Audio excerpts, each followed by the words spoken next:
The last several videos talked about Boyce-Codd normal form and fourth normal form as describing good relations. As a reminder, Boyce-Codd normal form is based on functional dependencies, and it says whenever we have a functional dependency on a relation, the left-hand side needs to be a key or contain a key.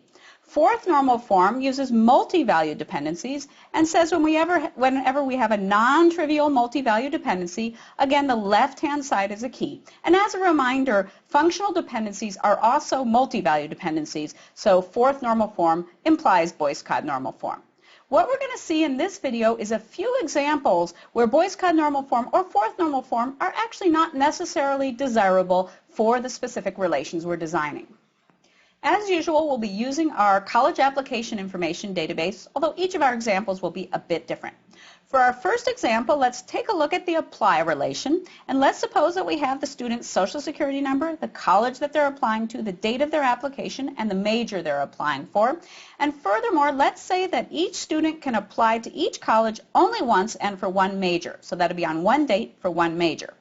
Furthermore, let's suppose that all of the colleges in our database have non-overlapping application dates. And this is obviously contrived for the specific example that we want to demonstrate. So under these assumptions, the functional dependencies for our relation will be that the social security number and the college name determine the date and the major. And so that's based on our first assumption. And we have one more functional dependency, which is that the date determines the college name, and that's based on our second assumption. So if we have two tuples with the same date, they have to be the same college because colleges have non-overlapping dates. So using these functional dependencies, we can determine that the key for the relation is social security number and college name together, since they determine the other two attributes. So is this relation in Boyce-Codd normal form? The answer is no, and the reason is the second functional dependency, which does not have a key on its left-hand side. So let's follow the decomposition process and create two relations from our big relation. The first one will have the attributes from the violating functional dependency, and the second one will have all the remaining attributes plus the left-hand side of the functional dependency. So that would be the social security number, the date, and the major. So do we think this is a good design? It certainly is in Boyce-Codd normal form, but I would argue it's not really a good design. We do correctly factor out the information connecting the application dates and the colleges. On the other hand, we've now separated a student's application, the date and the major of their application, from the college they're applying to. So even to check this first functional dependency here would require us to join these two relations together. Intuitively, we might just prefer to keep that information together, even if we are capturing some information multiple times. So I'd say not necessarily a good design here, and there is another normal form. It's called third normal form, and I'm not going to define it here, but third normal form actually allows this relation here to stay as is without being decomposed, and you can read about third normal form in any of the readings mentioned on the website. Just to put third normal form in context, we'll go back to our Venn diagram. Remember that fourth normal form is stronger than Boyce-Codd normal form. So everything that's in fourth normal form is also in Boyce-Codd normal form. And third normal form is even weaker than Boyce-Codd normal form. So if we have a relation that's in third normal form, it's not necessarily in Boyce-Codd normal form, and here's an example of one that's not. But if we have something in Boyce-Codd normal form, it is in third normal form. And again, you can read about third normal form on the readings from the website.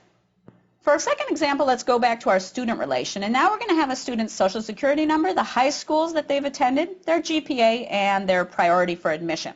And let's assume that students might attend multiple high schools and that the priority is determined from the GPA. So in that case, our functional dependencies in this case are social security number determines GPA. We're going to assume that students have one GPA. We'll have GPA determines priority. And by the way, we also have, using the transitivity rule, social security number determines priority. The key for this relation is the combination of social security number and high school name, because students could go to multiple high schools, but once we have the social security number, we do functionally determine through these functional dependencies the remaining attributes, the priority and the GPA. So is this relation in BCNF? No, it's clearly not. And in fact, all three of our functional dependencies violate BCNF. So let's go ahead and do the decomposition. So we'll decompose into S1 and S2. Let's start with the Social Security number determines priority. So then we'll have Social Security number and priority in S1, and in the other one we'll have all the remaining attributes and the left-hand side, high school name, and that would be the GPA. Then the second one still needs to be decomposed further, so that one will become S3 and S4. S3 will have the Social Security number and the GPA based on the first functional dependency, and then S4 will have the Social Security number and the high school name. And then we take away S2. Now, do we think this is a good design? Again, I would say not necessarily. It doesn't quite feel right. For one thing, we've lost the GPA to priority functional dependency.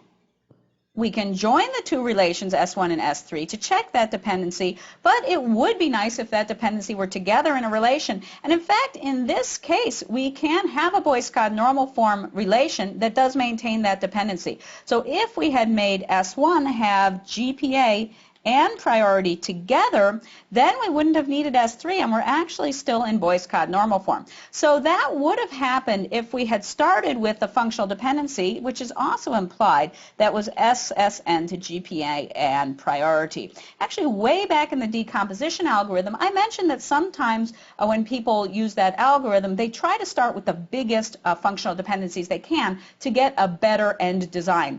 So overall, what the first two examples have illustrated is that when we have Boyce-Codd normal form and fourth normal form, it's possible that after the decomposition, there's no guarantee that all of our original dependencies can be checked on the decomposed relations. They might require joins of those relations in order to check them. Now let's look at a different type of example. Let's suppose that we have a relation that contains the scores of students who are applying to college. So we'll have the student's Social Security number and their name, and then SAT scores and ACT scores. And they might have many SATs and ACTs. So the only functional dependency we'd have in that case is the one that says the Social Security number determines the student name. And as far as keys go, there's no key. Now in this example, we do have a multi-valued dependency. If a student has several SAT and ACT scores, we can assume they're independent of each other. And so that's captured in the multi-valued dependency that says for a given student identified by their Social Security number and name, if they have a set of SAT scores, those SAT scores are independent of the rest of the attributes. You remember that from the MVD video, which in this case would be ACT. In that case, we'll have for each student every combination of their SAT and ACT scores. So is this relation in fourth normal form? Well, clearly it's not. We have a violating multi-valued dependency here since it doesn't have a key on the left-hand side, and we also have a violating functional dependency. So let's quickly do the decomposition. We'll start with the multi-valued dependency. So that would give us in the first relation the attributes of the multi-valued dependency, and then it will give us the attributes that are remaining plus the ones on the left-hand side, so Social Security number, student name, and ACT. So now we're done with the multi-valued dependency. Actually, in this case, because it's now a trivial multi-valued dependency when it covers all attributes. And now let's take a look at the functional dependency. That's still a violation because the Social Security number is not a key on the left-hand side for either of these relations. So we'll split S1 into S3 and S4. S1 will contain the Social Security number and student name, and S4 will contain the Social Security number and the SAT. And actually, we similarly need to split S2, and that will give us S5, which contains the Social Security number and the ACT score. And so now we've gotten rid of S1 and S2. And just in case you're getting confused, at this point, this is our final schema. And this schema is in fourth normal form, and that's good. We've separated out all the relevant facts, so actually it feels like a pretty good schema. But let's suppose now that all of the queries that we're going to run on these relations take a Social Security number, and what they return is the student's name and some composite score that's based on all of their SAT and ACT scores. And again, let's suppose every single query does that. If that's the case, then every query is going to have to recombine all of these three relations in order to compute its results. So we might have been better off, even if it included some redundancy and some additional storage, with our original design, because each query, again, is going to access all of the data in that one relation.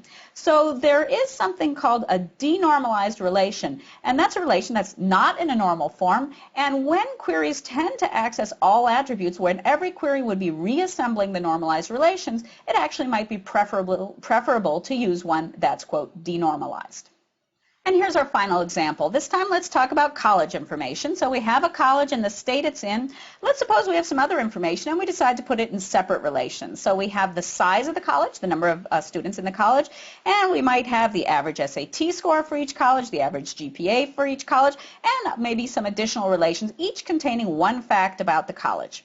So are all of these relations in Boyce-Codd normal form or fourth normal form? Well, yes, they certainly are. Actually, for each relation, we'll have a functional dependency from the college name to the other attribute, but the left side will be a key, so we're in good shape. Is this a good design? Once again, I'm going to say not necessarily. We may not want to decompose so much. I sort of feel like this relation is too decomposed because we can capture all of the information in one relation or a couple of relations still being in Boyce-Codd normal form. So one of the problems I actually like to give in my database class is to create a theory of composition that's sort of a complement to the theory of decomposition, figuring out when you can take multiple relations and combine them while still staying in a desirable normal form. So you might give that a thought.